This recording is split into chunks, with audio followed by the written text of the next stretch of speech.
তেসরা মার্চ 18ই ফাল্গুন আজ শ্রীকৃষ্ণের দোল পূর্ণিমা ও হোলি উৎসব। তাই সবাইকে আমি জানাচ্ছি প্রীতি, শুভেচ্ছা ও অভিনন্দন।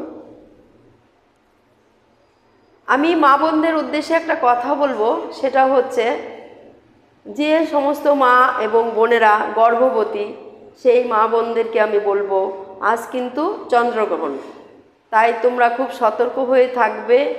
চন্দ্রগ্রহণটা কিন্তু সত্যি মানে বাস্তব কোনো কিছু ঘটে যায় বা সূর্যগ্রহণ। আজ গ্রহণ স্পর্শ সময় 3টা 20 মিনিটে, গ্রহণ মোক্ষ সমাপ্তি 6টা 48 মিনিটে, 3 ঘন্টা 28 মিনিট। তো তোমরা গুরুজন ব্যক্তি যেভাবে বলবে সেভাবেই চলবে, কোনো কিছু কাটাকাটি করবে না, কোনো কিছু ভাঙবে না, মচকাবে না। এইভাবে তোমরা খুব সতর্ক হয়ে থাকবে। সবাই ভালো থাকো, সুস্থ থাকো। সবাইকে একটা কথা বলি, তাই সবাইকে জানাচ্ছি হ্যাপি হোলি। সবাই ভালো থাকো, বাই।